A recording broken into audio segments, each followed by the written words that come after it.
prendre le temps de prier. Ce soir, Seigneur, nous venons d'élever nos voix à toi. Nous venons ensemble et séparément de te louer, de t'adorer, de te remercier, de t'invoquer, de demander ton aide. Mais nos demandes ne sont pas terminées. Je te loue, Seigneur, pour ce bon livre de l'Ecclésiaste.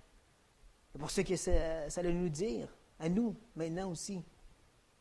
Comment cet homme a réfléchi, a médité, et par l'Esprit, tu l'as guidé à voir des choses qu'on espère maintenant nous-mêmes voir. Je te remercie pour tout le temps que je peux mâcher, mastiquer et envaler cette bonne parole à travers la semaine. Et maintenant que je puisse le partager à mes frères et sœurs. En une demi-heure, Seigneur, ils vont avoir ce que j'ai eu pendant des heures. Et j'espère être à la hauteur de pouvoir bien leur expliquer ces choses. Je demande pour ton aide, pour que tu ouvres bien mes lèvres et m'aides à bien exprimer ces choses. Ce que je te demande, c'est que ça devienne ta parole, ce que je vais dire. Je demande d'ouvrir leur cœur et leur attention, les aider à recevoir personnellement, chacun d'eux, ce que tu as à leur dire. Parce que tu as une parole pour tous, ici ce soir. Tu vas leur parler différemment selon leur vie, leur situation, et je prie que cette parole puisse rester dans leur cœur, porter fruit. Une demi-heure, Seigneur, pour recevoir ce que j'ai pu baigner dedans pendant des heures. Mais seulement par ton aide, ton esprit, ta puissance, ça peut vraiment pouvoir produire quelque chose quand même. Je prie que ça puisse revenir et revenir dans leur âme, être ajouté à tout le reste que tu es déjà en train de leur donner, et porter un fruit à ta gloire.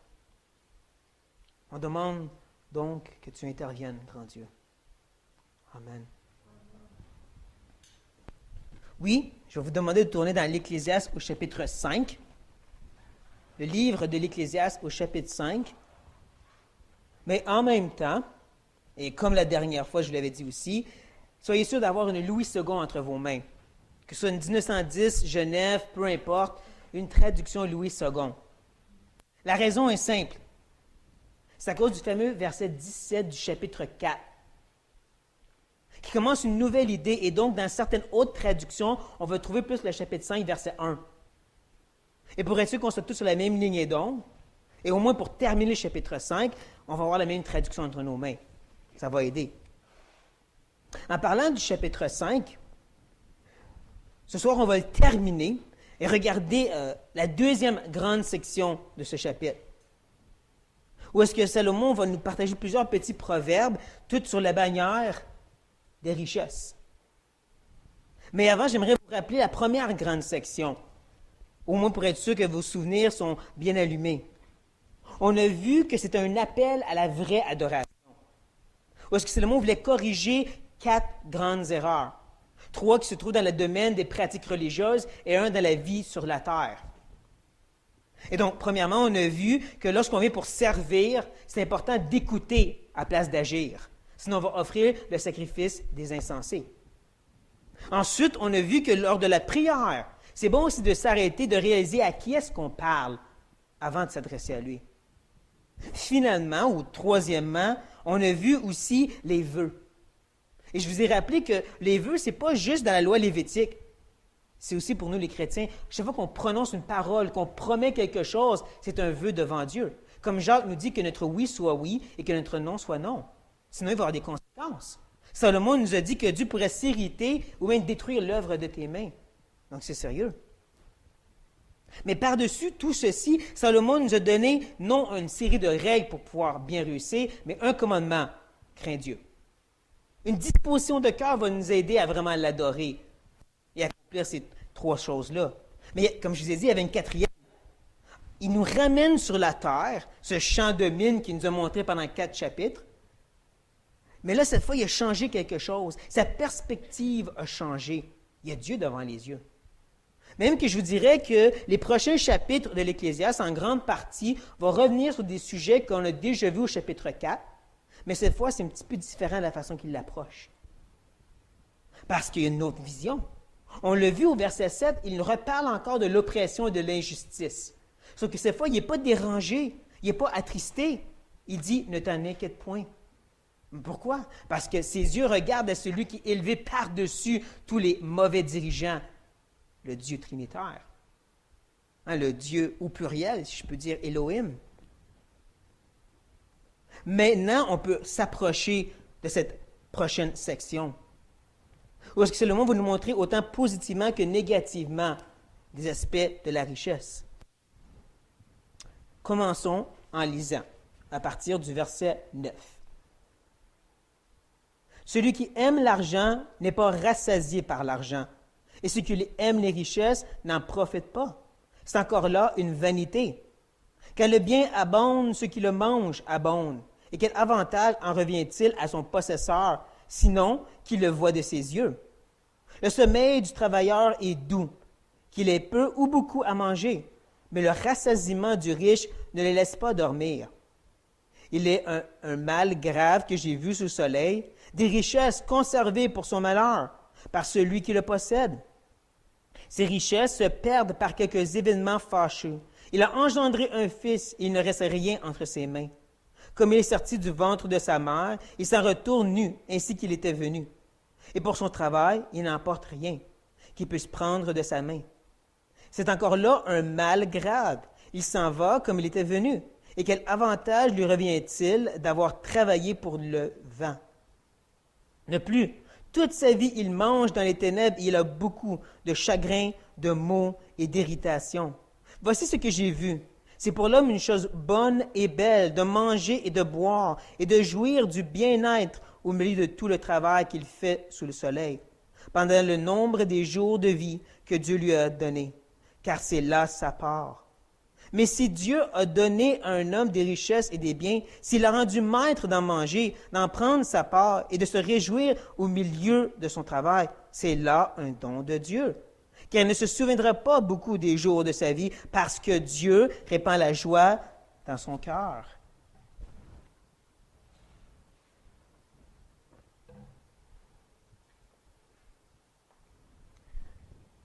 Je vous dirais que la fin du chapitre 5 ressemble beaucoup au chapitre 2, où est-ce que Salomon a parlé de ses richesses à lui, comment ils ont impacté sa vie, et ça l'a amené ultimement à ce premier piquet de vérité. Tout ça, on va le voir un petit peu différemment dans le chapitre 5.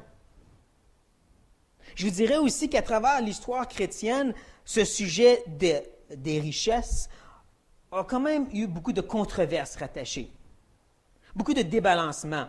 Dans le passé, il y a eu des efforts de se sauver des richesses le plus possible, les vœux de pauvreté, le mouvement monastique. De nos jours, on a bien sûr l'autre extrême, l'évangile de la prospérité, où est-ce qu'on veut des richesses à tout prix. Et c'est là que la Bible arrive et met le poids dans la balance qui va tout égaliser. Remet les pendules à l'heure. C'est ça que Salomon veut faire. Il ne va pas juste nous dire catégoriquement « il faut rejeter les richesses ». Il ne va pas nous dire non plus qu'il faut en rechercher le plus possible. Il va autant montrer le positif, comme j'ai dit, que le négatif. Il va nous dire avant tout et par-dessus tout qu'il y a un grand danger aux richesses. Il nous dit au verset 9, celui qui aime l'argent. Une idée que Paul va reprendre plus tard dans 1 Timothée 6, quand il va nous dire que l'amour de l'argent, c'est la racine de toutes sortes de maux. Et donc on voit que ce n'est pas juste pour les Juifs, c'est pour aussi les chrétiens. C'est vraiment l'idée de s'attacher, de désirer, d'aimer. Et là, il parle de l'argent. Comprenez que ce n'est pas des billets de banque qui parlent ici.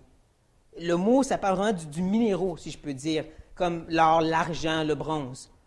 Oui, c'est vrai que l'argent est utilisé pour faire des pièces de monnaie, mais vous allez voir que Salomon ne veut pas s'arrêter à seulement cette idée-là en particulier. Parce que tout de suite après, il parle de celui qui aime les richesses. Et le mot ici en hébreu, c'est multitude. Des choses en abondance. Ça peut être n'importe quoi. Et puisque nous avons tous des cœurs cupides, avares, qui veulent toujours plus de choses, on est inclus dans tout ça. Il ne faut pas juste se dire, mais moi, je ne veux pas des millions de dollars, donc ce n'est pas moi qui parle.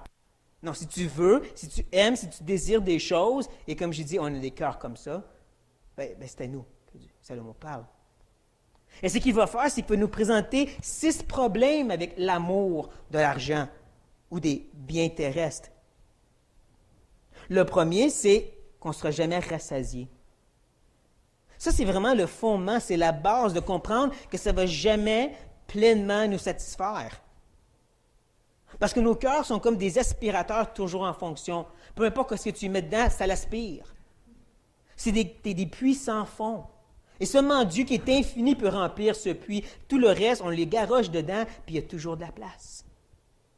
C'est tellement important de comprendre ça, et pourtant, on semble avoir tellement de la misère, parce qu'on continue, comme je disais, à aimer les choses de ce monde. Monsieur Rockefeller, je ne sais pas si vous connaissez cet homme-là, c'était quelqu'un de très riche dans le temps, c'était un peu comme Bill Gates de son temps. Et un journaliste lui a demandé un jour, combien d'argent que tu veux? Et il répond tout simplement, juste un peu plus. Ça nous montre que c'est ça le problème. On a vu toujours juste un peu plus. Juste 1 heure de plus pour le jeu vidéo. Juste un film de plus, papa. Juste un peu plus d'argent dans le compte en banque. Juste un petit peu plus de temps de prière. Ça va aller mieux. On ne sera jamais satisfait. En réalité, on n'est jamais supposé rassasier des choses de ce monde, même les bonnes choses. Dieu seul peut nous rassasier. Le deuxième problème, qui est toujours dans le verset 9, c'est que ça se peut des fois qu'on ne va même pas pouvoir en profiter de cette chose. On va voir tantôt des raisons pourquoi, mais premièrement, je vais vous montrer un petit jeu de mots que Salomon est en train de faire.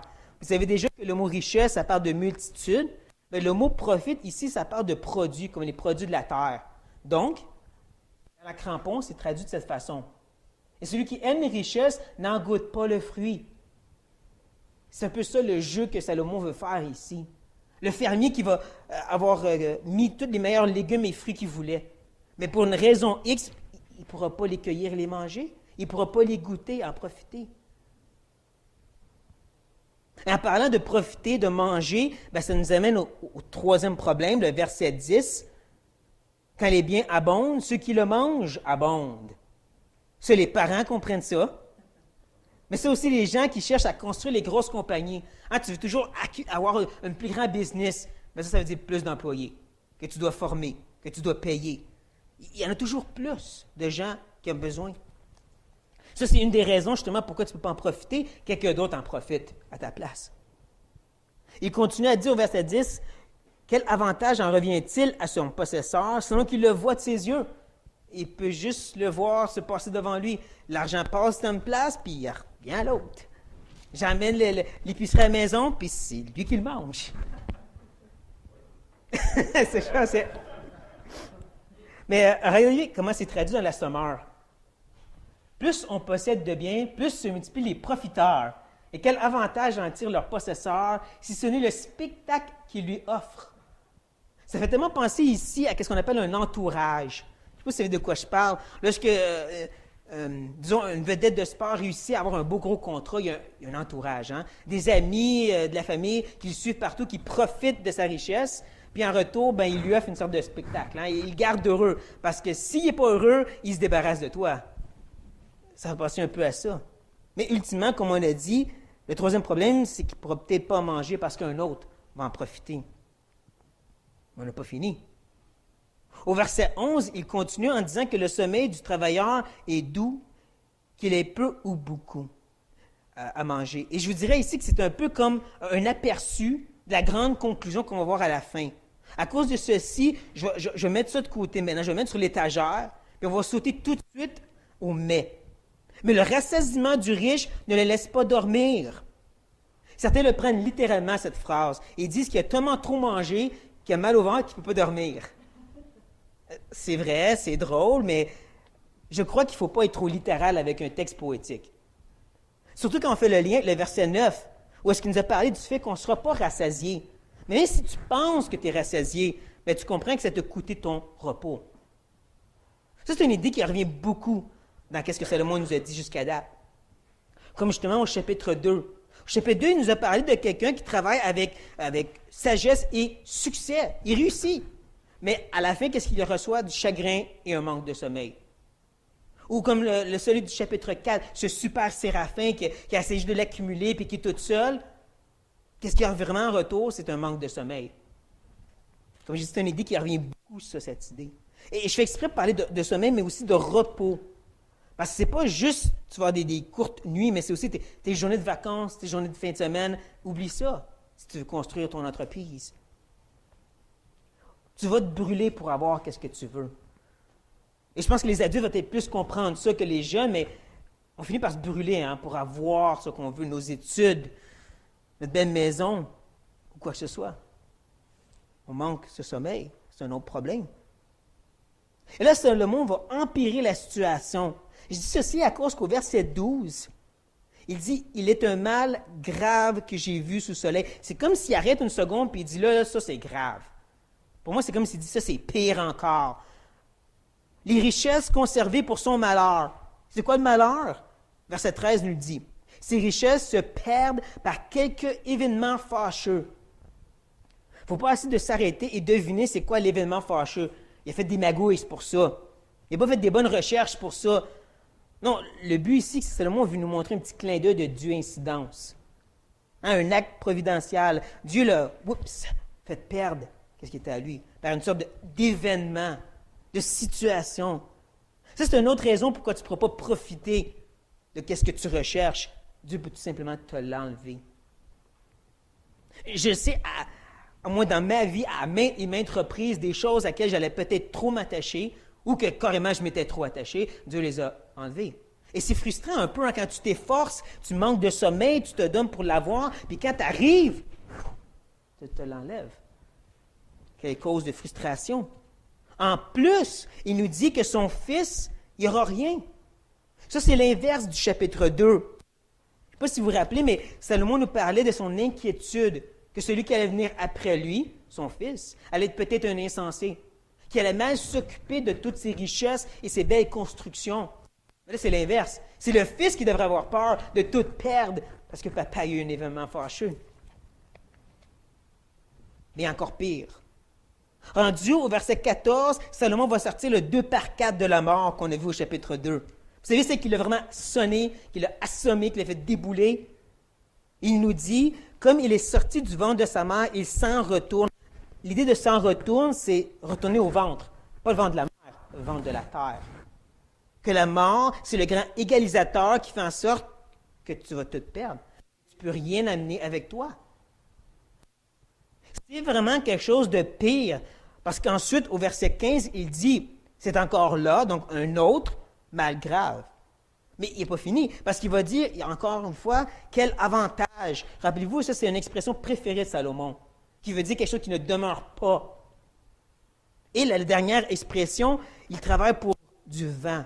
Ça aussi, ça revient beaucoup dans les paroles de Salomon. Cette idée que tu veux saisir quelque chose que tu ne peux pas, le vent.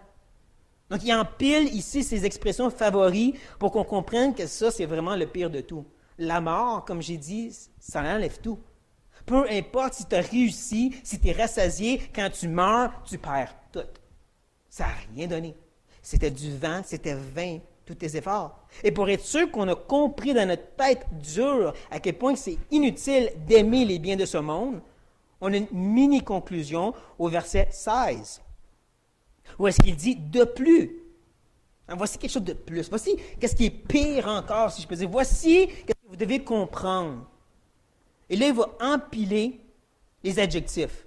À la fin, il dit il y a beaucoup de chagrin, de maux et d'irritation. Et les différentes traductions ont été mis d'autres mots ici, parce que c'est interchangeable. L'idée, c'est que c'est vraiment mauvais.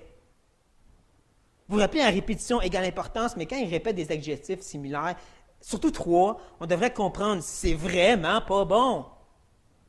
En plus, il dit au début du verset 16, il mange dans les ténèbres. Encore certains prennent ça littéralement, puis il dit, il est tellement cheap qu'il n'achète pas de chandelle. Ou, si vous voulez, il travaille tellement dur qu'il va souper à 11h ou à minuit. Mais encore, je dirais, pourquoi être littéral? Le fait de manger, c'est de survivre, c'est de vivre. Sa vie est catégorisée par les ténèbres. Par le fait qu'il est aveugle, qu'il est dans la noirceur, qu'il ne se rend pas compte, qu'il travaille en vain, que la mort peut le pogner comme ça. Puis tous ses efforts vont être pour rien. Qu'un événement fâcheux peut arriver et son manque de sommeil ne va rien donner. Ils ne comprennent pas ça. Ça fait 4000 ans à peu près que Salomon nous a dit ça, et nous, les croyants, là, on continue à ne pas comprendre, n'est-ce pas? On continue à être aussi entêtés. Mais Salomon ne nous laisse pas avec un mauvais goût dans la bouche. Il vous donne une petite pepperman, une tic-tac si vous voulez, une gomme, peu importe. La grande conclusion des versets 17 à 19, où est-ce qu'il reprend son piquet de vérité. Et il nous dit au verset 17, « Voici ce que j'ai vu. Venez voir quelque chose d'autre avec moi. C'est beaucoup mieux. il nous dit justement que c'est pour l'homme une chose bonne et belle. Ça, c'est important. Il commence en nous disant que cette chose-là, là, c'est une bonne chose. Si vous vous rappelez la première fois dans la Bible qu'on voit l'idée de bon, Genèse chapitre 1. Toute la création est bon, bon, très bon. Salomon nous ramène au Jardin d'Éden. Dans cette relation parfaite où est-ce que l'homme pouvait goûter et se réjouir avec Dieu. Donc, comme M. Borgman il dit, ça, ce n'est pas des idées épicuriennes, mangeons et buvons car demain nous mourrons. Mais c'est la vraie spiritualité. Ici, c'est une vraie profondeur spirituelle que Salomon veut nous donner. Il va revenir sur ce piquet de vérité et nous présenter 3 détails de ce piquet très important. Il va les répéter dans chacun des 3 versets. C'est ces 3 piquets, je les ai intitulés A, B et C. C'est pas original, je sais. Mais A, se réjouir. Verset 17 nous le dit, si je ne me trompe pas, c'est tout de suite après manger et boire. Il dit quoi? Jouir du bien-être au milieu de tout le travail. Ensuite, au verset 18, encore un petit peu après, il va dire de se réjouir au milieu de son travail. Et n'oublions pas le verset 19. Dieu répand quoi? La joie dans son cœur. C'est-tu assez clair pour nous, cette répétition? C'est de se réjouir, d'être reconnaissant. Mais il ne faut pas rester juste sur une façon générale d'être reconnaissant, parce qu'on a B. Dieu donne. Au verset 17, vers la fin, il va dire justement, Dieu lui a donné.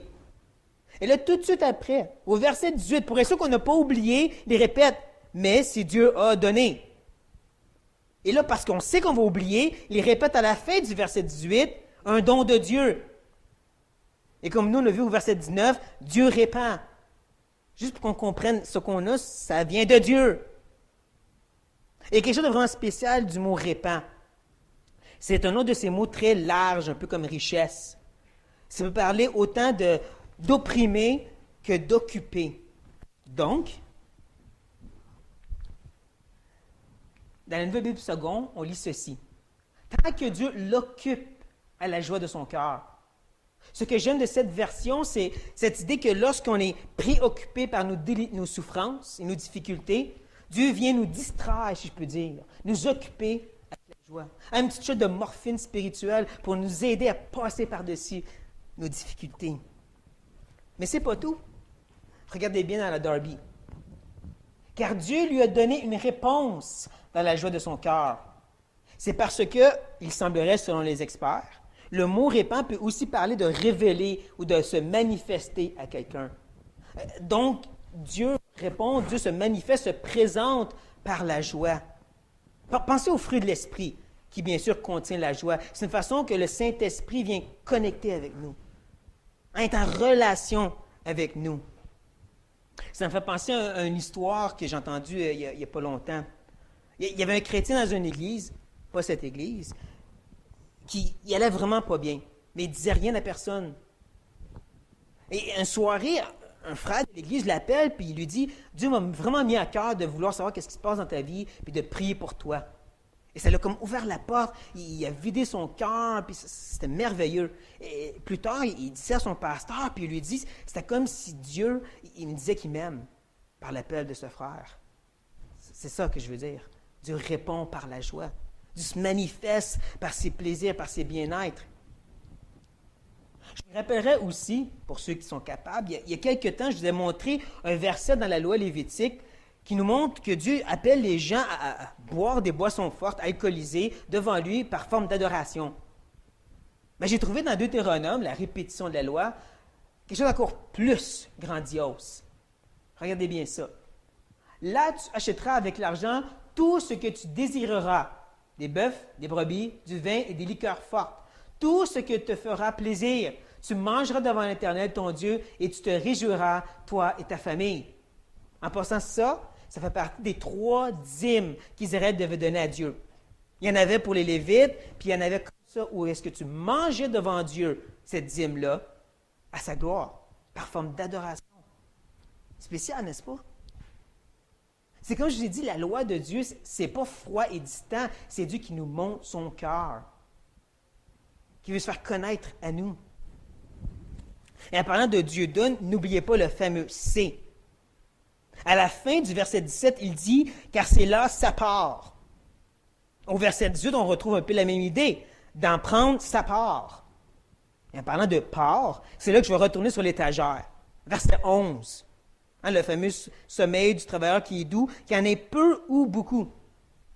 C'est intéressant qu'il ne dit pas, en contraste, le travailleur, il y en a peu comparé à celui qui est rassasié. Hein? Non, il dit que des fois, il y a des travailleurs qui ont beaucoup d'argent, puis il y en a qui en ont peu. Ils sont quand même binés qu'un bon sommeil. Ce que je veux dire ici, c'est qu'on a tous une part que Dieu a décidé de nous donner à tous et chacun.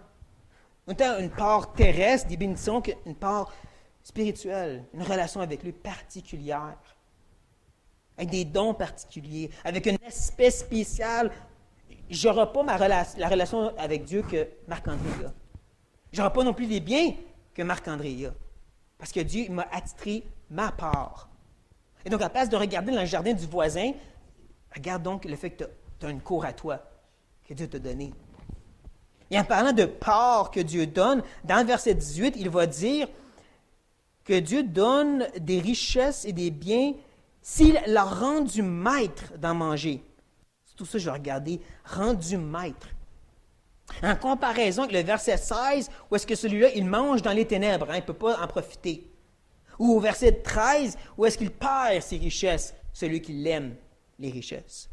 Ici, Dieu la rend maître. Ce n'est pas l'idée que Dieu va te donner tout ce que tu veux. C'est que quand Dieu décide de te donner quelque chose, il va te le donner. Quand Dieu décide que ça c'est bon pour toi, il va t'en rendre maître. Ça, c'est ta part. Tu peux en être certain et tu peux t'en réjouir. Mais ce n'est pas tout. Verset 19 aussi, il y a quelque chose à nous dire. Car il ne se souviendra pas beaucoup des jours de sa vie. L'idée ici, c'est de ne pas se rendre compte que les jours passent. On peut le prendre autant négativement. Il est tellement à la tête des nuages qu'il ne voit pas les jours passer. Moi, je pense qu'on devrait le prendre positivement. Il parle du fait d'être tellement enivré de notre relation avec Dieu qu'on ne voit pas les jours difficiles passer, on les oublie totalement. Ça fait partie d'une part que Dieu nous donne. Et c'est certain qu'il y a certains chrétiens qui n'ont pas autant cette part. Ils ont la difficulté à laisser aller leur souffrance ou leur amertume du passé. Et ce n'est pas à nous de les juger si ce n'est pas leur part, si Dieu les a fait comme ça, si Dieu œuvre dans leur vie différemment. Mais vous savez quoi? Lorsqu'on parle de ceci, il y a quand même une part où on est tous sur le même piédestal. Je parle ici de ce que je pourrais intituler notre mémoire de douleur oublieuse. Je m'explique. Dieu nous a programmés d'une certaine façon où est-ce qu'on ne pourra jamais revivre l'intensité de la souffrance du passé. Par exemple, vous savez, j'ai eu plusieurs opérations. Je peux m'efforcer de me rappeler comment c'était difficile puis causer un peu d'émotion, mais je ne vais jamais ressentir l'intensité de la douleur de ce temps-là. C'est passé, ça. Dieu nous a programmés de cette façon. Ça, comme je dis, c'est une part qu'on a tous. On ne pourra jamais revivre la douleur à l'intensité qu'on l'a déjà eue. Je ne sais pas si vous comprenez ce que je veux dire ici. Oui, non, j'écoutais pas.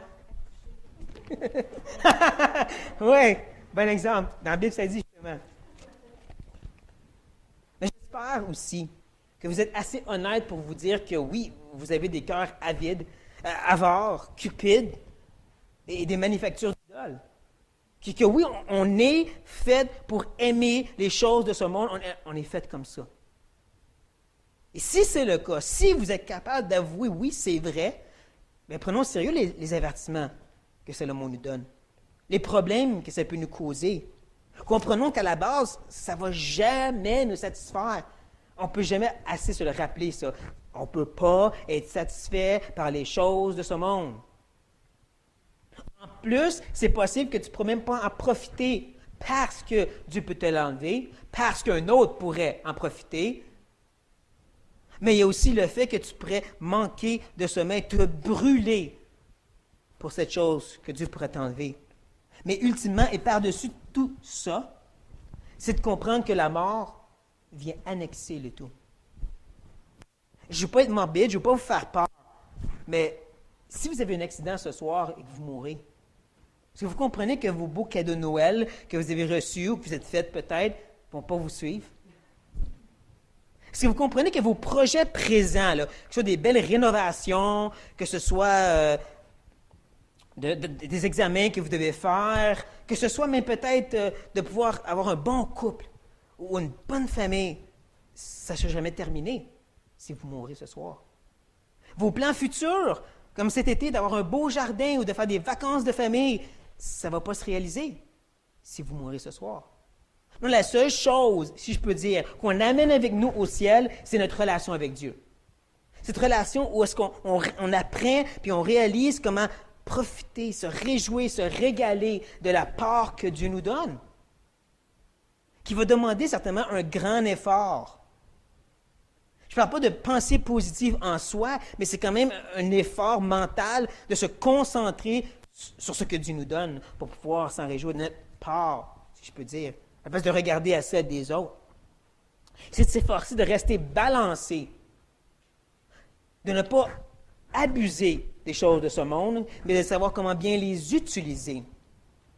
De savoir comment ne pas trop demander les choses qu'on pense avoir besoin à Dieu, mais pas non plus rejeter les choses que Dieu veut nous donner, parce qu'on est si spirituel et pieux. Et désolé, mais il n'y a pas les 4, 6 ou 10 étapes à suivre pour réussir à faire ceci. Non, en réalité, c'est un effort constant et continuel où qu'on revient au trône de la grâce et qu'on supplie le Seigneur de garder les yeux de notre cœur fixés sur lui et sa volonté. Et sur cette note, prions.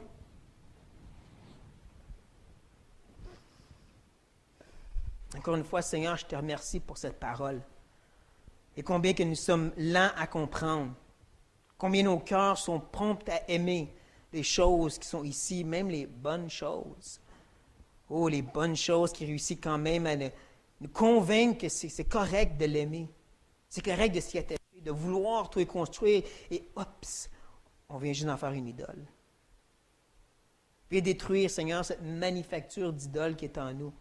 Nous aider à être balancés dans notre approche envers toi, dans cette relation. Aide-nous à se réjouir de ce que tu nous donnes. D'être content, Seigneur, de la part que tu as décidé de nous donner. Si tu nous l'enlèves, c'est pour notre mieux, mais si tu nous le donnes, c'est pour notre bien. Pourquoi questionner ton amour et ta bonté, de se questionner dans notre grande pieuseté si vraiment on devrait profiter de ce que Dieu a donné? Aide-nous, s'il te plaît. Aide-nous à avoir les yeux à la bonne place. Aide-nous à avoir le cœur toujours à la recherche d'entendre ta voix. Aide-nous à prendre au sérieux tous les dangers que ça m'a donné. C'est bon, des fois, de se rappeler les 6 dangers. De se rappeler à quel point qu'on peut se brûler pour des choses, même des choses légitimes. Comment des fois on s'efforce pour finalement ne pas en profiter. Et comment par-dessus tout, ça ne va jamais nous rassasier, jamais nous satisfaire. Même les bons livres chrétiens, même la communion fraternelle ne peut pas égaler Jésus-Christ. Une communion avec lui parfaite. Qui pourtant, on ne peut pas l'expliquer dans des mots humains, comment avoir une relation intime avec Christ. C'est quelque chose qui est un effort. Seigneur, aide-nous.